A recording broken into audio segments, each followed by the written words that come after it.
Welcome to the SaaS Revolution Show, a podcast by SaaStock.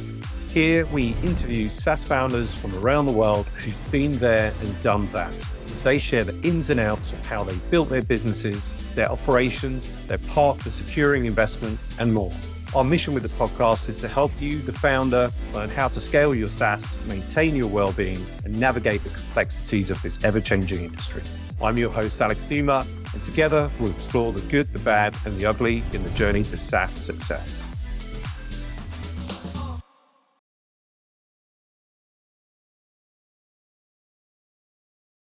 Welcome back to the SaaS Revolution Show. I am your host, Alex Theuma, CEO, founder of SaaStock. Delighted to be joined today by SC Moatti, who is the general partner at Moatti Capital.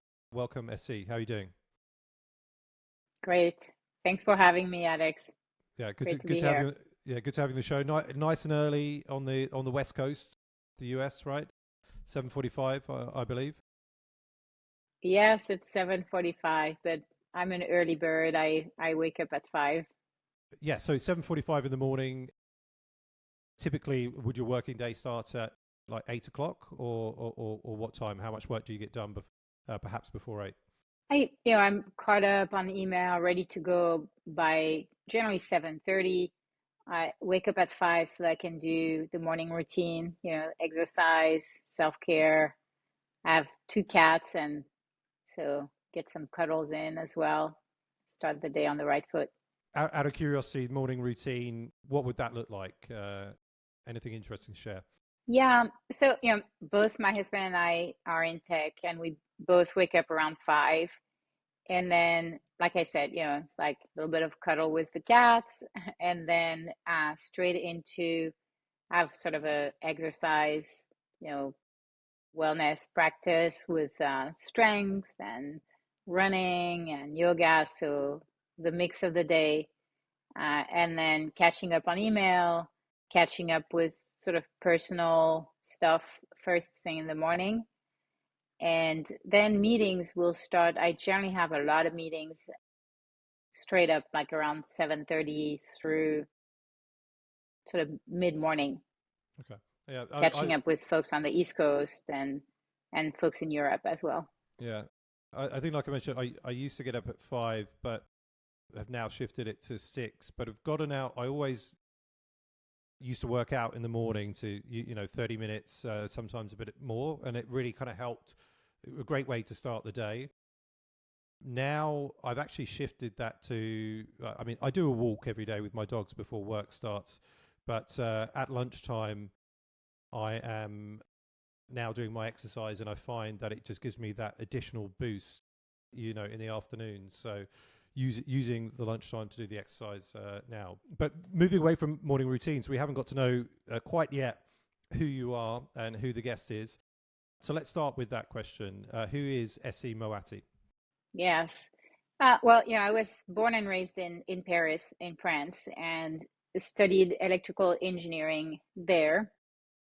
I got a job when I graduated as an electrical engineer for about 2 months. Realized that was never going to be my path. I really had a mind for business, and wanted to kind of see the world, have a global life. And so immediately I moved to California, to the Bay Area, got my MBA at Stanford, and there I spent a decade in Silicon Valley. I made a name for myself during the mobile era, where I built services that were in the top 1% of the App Store, won a number of awards like Emmy nomination, Wall Street Journal Innovation Awards. Worked for companies like Meta, which went like hyper growth, and companies like Nokia, which went the other way. So learned a lot from that. And then after I sold my last company, started to do some angel investing, and did that with some success. And so there's a story of the founding of Moatti Capital, which I'm sure we're going to get into, but started Moatti Capital 6 years ago. Okay, thanks for sharing that. And yeah, I guess kind of often angel investing, well, I don't know what the percentage is, but does lead into a more, of like people going into actual venture capital and starting their own funds. When you were doing angel investing, did you have that in mind, that, hey, I'm going to build up this track record and I'm going to learn through angel investing? Yeah, tell us a little bit about that, and then into the founding story of Mighty Capital. Yeah, so, it's interesting because one of the mistakes I made when I started Mighty Capital was to think that every product person is going to make a great investor. It turns out that's actually the exception, not the rule. Generally speaking, product people, and I'm one of them formerly, they love building stuff. And so they're in the business of creation, saying yes, additive. Investing is the business of saying no, right? Managing risks. And so the conversion is not obvious at all. So the founding story, if you want, is interesting in that I got some early successes. I met with some investors that I learned so much from. In fact, so much that one of my core beliefs is, investing is a team game. A lot of folks think of investing as sort of the lone wolf who goes and hunts for deals.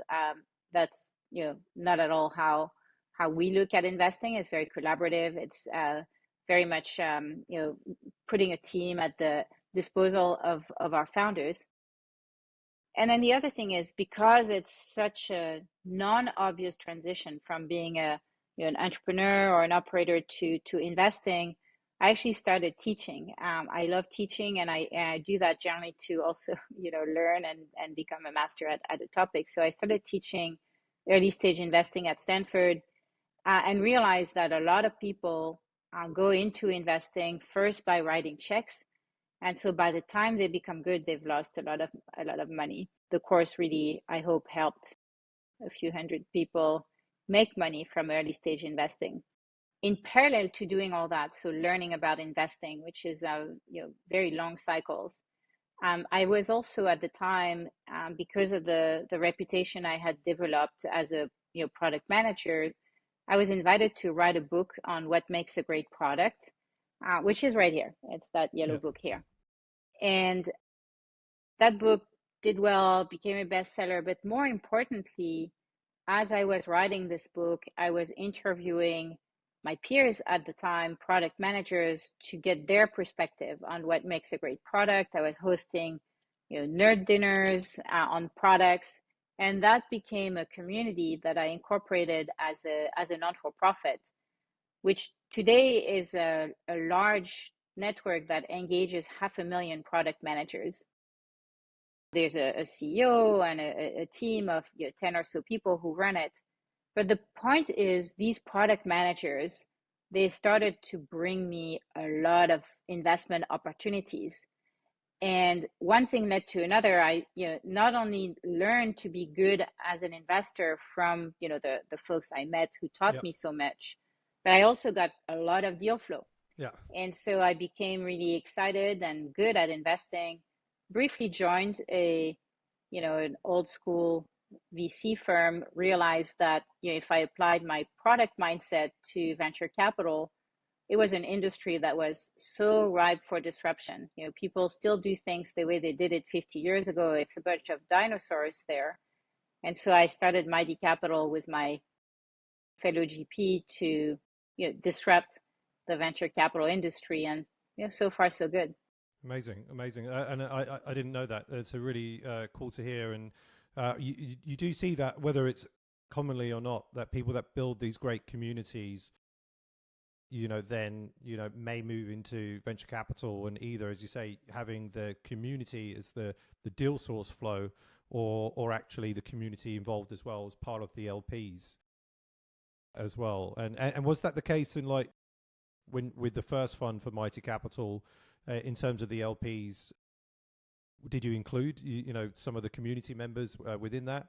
What did that look like from let's say an individual perspective to institutional investment? Yeah, so the short answer is the value of this community to the venture capital firm is three things, and not LPs, not money. Mm-hmm. The first one is, like you said, it's a sourcing mechanism product managers, see trends before anybody else sees them. And because they work for companies, they're not entrepreneurs, they have the budget to buy and experiment a lot with innovation. So sourcing deals, winning deals is also a huge element of what this community brings to us. Because when product managers experiment with the technologies of the companies we invest in, they basically, increase the revenue of these startups. And so a lot of our entrepreneurs say, thanks to Mighty Capital, they've become, category king, if you want. They've made millions of dollars in revenue. Some have accelerated their sales cycle by 30%. So simply by, tailoring the network to the needs of our portfolio companies, we're able to generate phenomenal results for them. And so we're way more than an investor. We're really partnering on, giving, investing money, but also giving value.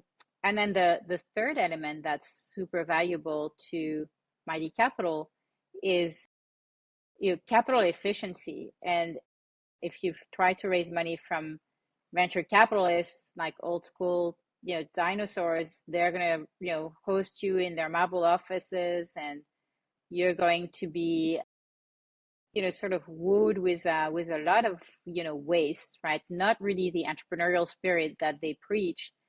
But for us, that's exactly how we do this, because all the advice, all the talent, all the value add we get from this community is provided for free, as opposed to we have to pay such massive dollars to, buy it, like a lot of the firms who have, 400 or 500 people on their payroll. Yeah. And what it does for our own investors is it allows us to remain a small firm, very capital efficient, with the best talent, but in a capital efficient way. And therefore, the performance of the fund is extraordinary. Amazing, amazing. Yeah, you definitely have that a competitive advantage there, and certainly for, product-based, product-led companies. What about in terms of some of the companies that you've invested in? I've seen on your portfolio, and obviously some very recognizable companies there. Maybe any interesting stories on, let's say, Amplitude specifically. We also spoke previously about on platform as well, and just sharing a little bit of insight. Like again, was this? Did you find these opportunities through this sort of community platform, or how did it come about? When did you invest? The value that you added, and what they look like today. Yeah, so maybe I can start with Amplitude. These are both great examples of the value we bring. Amplitude came to us through the community. This community every year for the past 7 years has run product awards. And so you nominate, as a product manager, right? You nominate a product that you love, that makes your life or work easier. And Amplitude has been nominated many, many times. In fact, it won awards many times. So when we noticed them through one of those nominations, we got to know them, and we exposed them to the network. We feature them on the award-winning podcast. They received awards that they then used in their go-to-market motion to say, we won an award for best product in this category. We hosted executive roundtables with their target customers in product.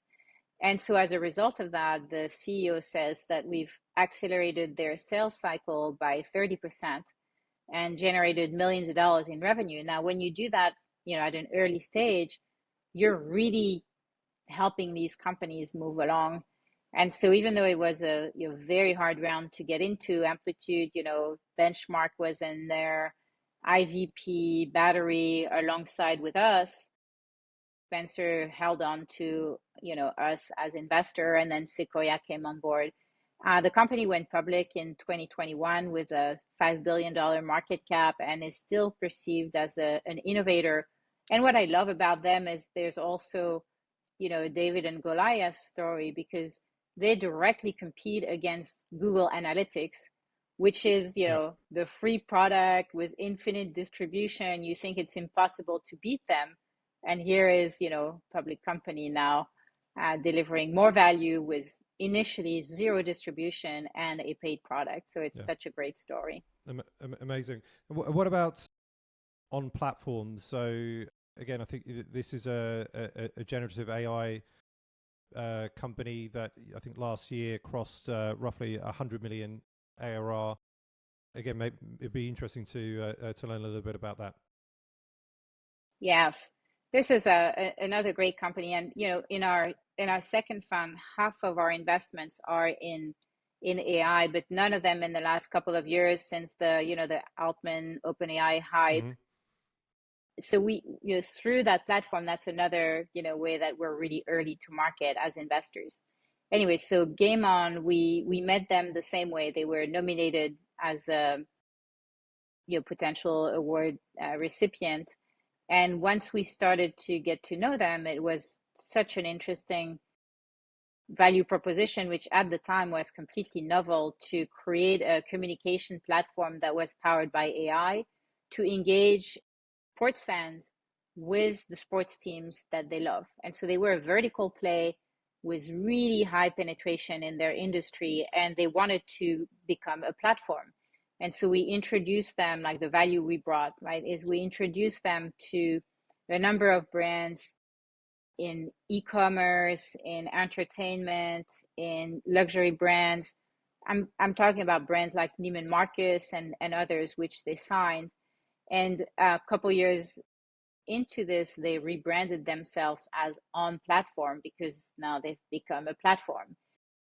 We led their round as a result of the value we brought to them. By the way, won that deal against SoftBank at a time that it was difficult to do that. But that's just to share, the value we bring and how much entrepreneurs value it for their business growth. Okay, so obviously what we wanted to talk about today, and you guys have extensively speak about go-to-market and written a white paper around go-to-market, is the fact that when we speak to founders, typically their main challenges when asked, are often around go-to-market. And, it seems that perhaps sort of nowadays they're not really sure what are the right channels, that it's broken. But you've certainly got some, insights in that from your companies and your white paper in perhaps, how to fix it, what you're seeing is working. So really kind of curious to learn more about that. Yeah, for sure. And you're absolutely right that the number one, concern founders and CEOs have is about go-to-market.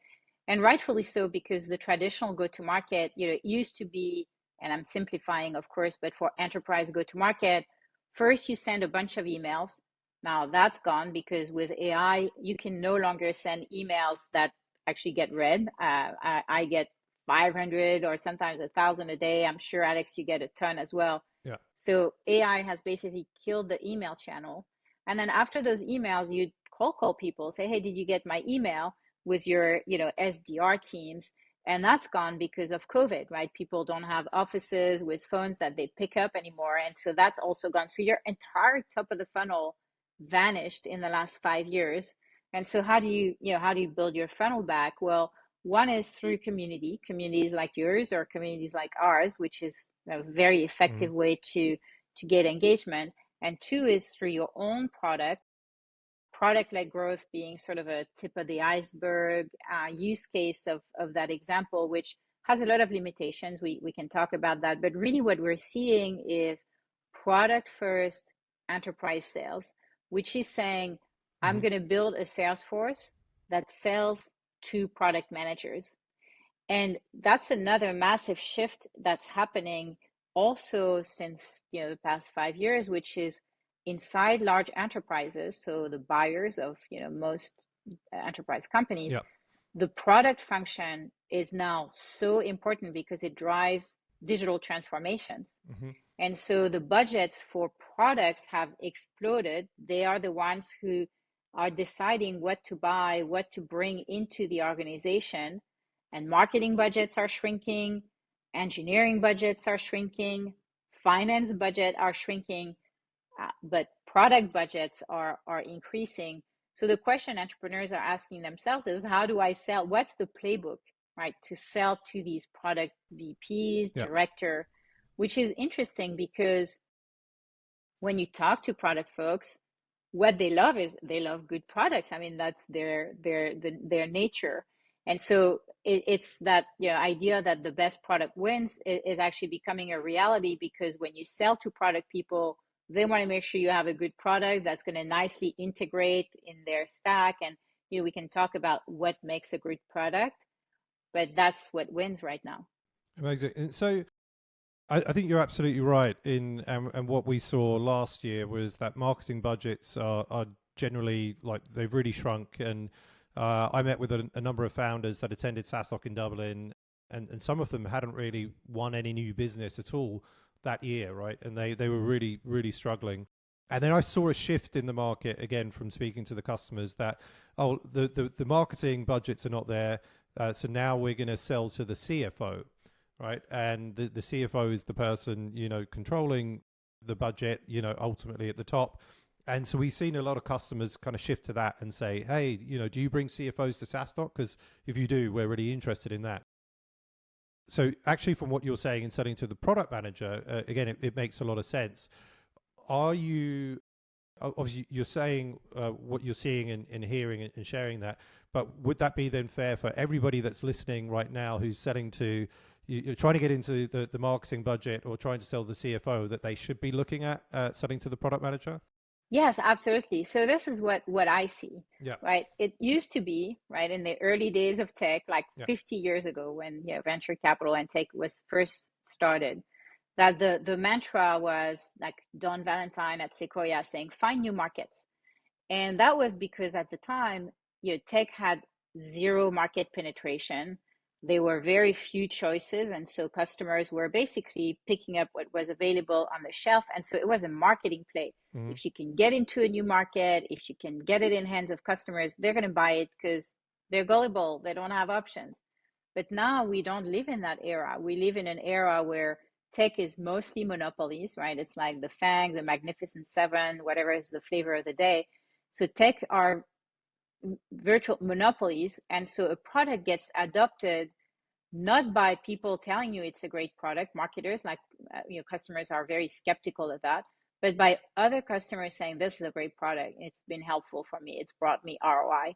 And so it's really very much a product driven sales motion, which is why marketers' budgets are shrinking. Mm-hmm. Now, why I'm saying finance budgets are shrinking, actually finance influence is still there because now we're in an economic crisis, so you need to demonstrate ROI, TCO, but finance budget are shrinking because it used to be that the CFO was driving M&A. Now, M&A is important for entrepreneurs, right? Because that's your exit path.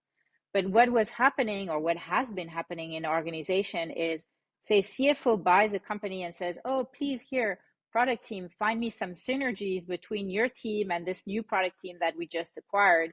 And those people, they have different cultures, they have different ways to do stuff. They actually don't work together, they don't get along. And so product team will say, oh, I'm going to, at the on the surface, create pricing synergies, but there's actually no product synergies. Now, how do you change that dynamic and create real product synergies, which is what you want? Well, you give the M&A agenda to the product leader, and then they're going to buy teams that not only build great products and synergistic products, but also have teams that can work together. And so that's why we're seeing that finance budgets have been decreasing, because the M&A agenda is shifting to product, which means that as an entrepreneur, you want to build relationship with products, not just to sell your product, but also to sell your company, right? To get an exit.